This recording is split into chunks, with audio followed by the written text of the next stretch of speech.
Jika di kawasan Eropa Tenggara ada sebutan negara Balkan, maka di Eropa Utara juga ada sebutan negara Baltik. Ya, negara ini dahulunya merupakan bagian dari Uni Soviet, dan negara ini mendiami di wilayah bekas Kekaisaran Rusia. Tapi tahukah kamu apa negara Baltik itu?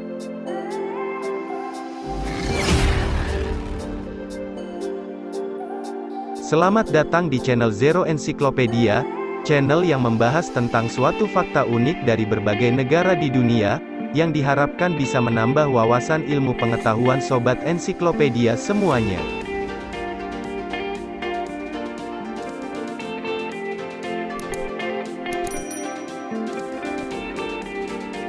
Dilansir dari berbagai sumber, Baltik adalah suatu istilah geopolitik yang biasanya digunakan untuk menyebut tiga kelompok negara berdaulat pecahan dari Uni Soviet yang menempati di kawasan Eropa Utara dan di timur Laut Baltik. Terdapat tiga negara pecahan Uni Soviet yang menempati wilayah di Eropa Utara, yang disebut sebagai negara Baltik. Negara itu adalah Estonia, Latvia dan Lituania.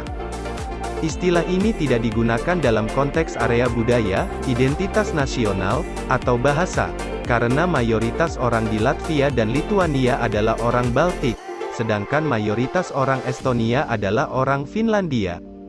Ketiga negara tersebut tidak membentuk serikat resmi, tetapi ketiga negara tersebut terlibat dalam kerjasama antar pemerintah dan parlemen, yang menjadi fokus kerjasama antara ketiga negara tersebut adalah kebijakan luar negeri, keamanan, pertahanan, energi, dan transportasi.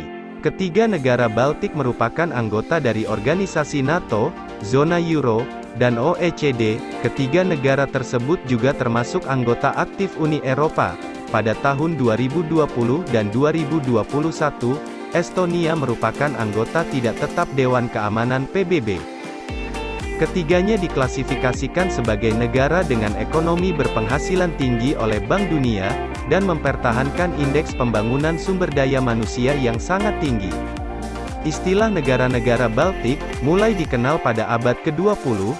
Awalnya istilah ini digunakan sebagai sebutan untuk menyebut negara-negara tetangga di Laut Baltik, yaitu Swedia dan Denmark. Terkadang Jerman dan Kekaisaran Rusia juga termasuk ke dalam sebutan tetangga negara Baltik ini. Dengan munculnya Foreningen Norden atau Asosiasi Nordik, istilah itu tidak lagi digunakan untuk Swedia dan Denmark. Setelah Perang Dunia Pertama, negara-negara berdaulat baru yang muncul di pantai timur Laut Baltik yaitu Estonia, Latvia, dan Lituania. Selama periode antar perang, Finlandia juga dikenal sebagai bagian dari negara-negara Baltik. Daerah yang sekarang menjadi negara Baltik dahulunya merupakan suatu wilayah yang pertama kali dihuni oleh suku Finno-Ugrik. Pendahulu Balt modern tinggal di petak besar wilayah selatan suku Finno-Ugrik, membentang ke barat dari wilayah yang sekarang menjadi bagian dari Rusia Tengah ke muara Sungai Vistula di Polandia modern. Balt datang untuk menetap di sebagian besar Rusia modern, Belarus, Latvia, Lituania, dan Polandia Utara. Hubungan perdagangan yang luas didirikan di wilayah tersebut, yang akan berlangsung hingga jatuhnya Kekaisaran Romawi. Selama abad pertengahan, orang-orang Baltik dibagi menjadi setidaknya 8 kelompok yang dapat dibedakan. Suku Finno-Ugrik pada akhirnya akan menjadi orang Estonia. Dua kelompok yang disebut Samogitians dan Aukštaitijai menjadi Lituania, dan 5 kelompok lainnya akan membentuk negara Latvia modern. Pertempuran Grunwald oleh Jan Matejko.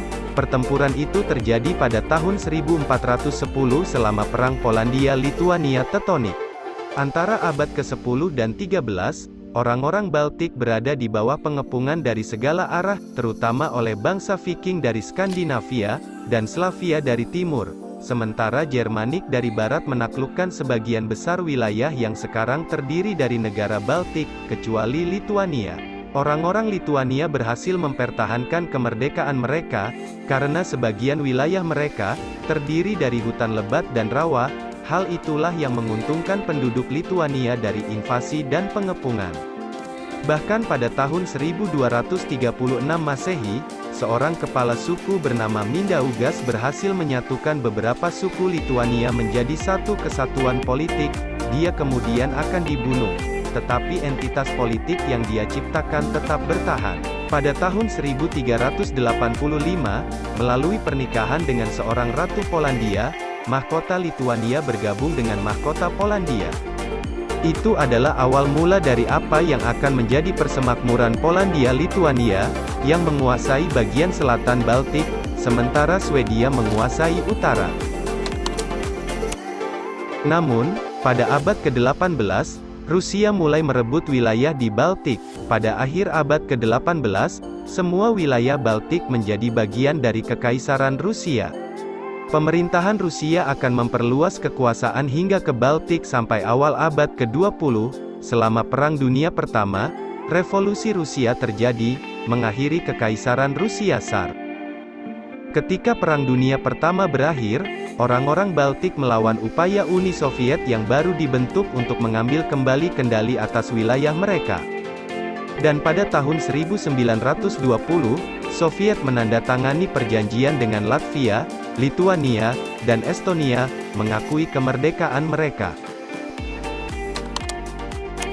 Tak lama setelah Perang Dunia II dimulai, pemimpin Soviet Joseph Stalin memaksa para pemimpin ketiga negara Baltik untuk mengizinkan pasukan Soviet masuk ke negara mereka. Pada bulan Agustus tahun 1940, ketiga negara Baltik dijadikan Republik Soviet, yang berarti bahwa mereka menjadi bagian dari Uni Soviet. Pada tahun 1941, Nazi Jerman menginvasi Uni Soviet, negara-negara Baltik kemudian berada di bawah pendudukan Nazi. Tetapi pada tahun 1945, Soviet merebut kembali Baltik, yang sekali lagi menjadi bagian dari Uni Soviet. Sepanjang Perang Dunia Kedua, semua negara Baltik kehilangan sebagian besar populasi mereka. Negara-negara Baltik akan tetap menjadi Republik Soviet di Uni Soviet selama lebih dari 40 tahun. Namun, pada paruh kedua tahun 1980-an, kebijakan liberalisasi dan kebebasan yang lebih besar dari pemimpin Soviet, Mikhail Gorbachev, memungkinkan orang-orang Baltik untuk menegaskan kembali kemerdekaan mereka.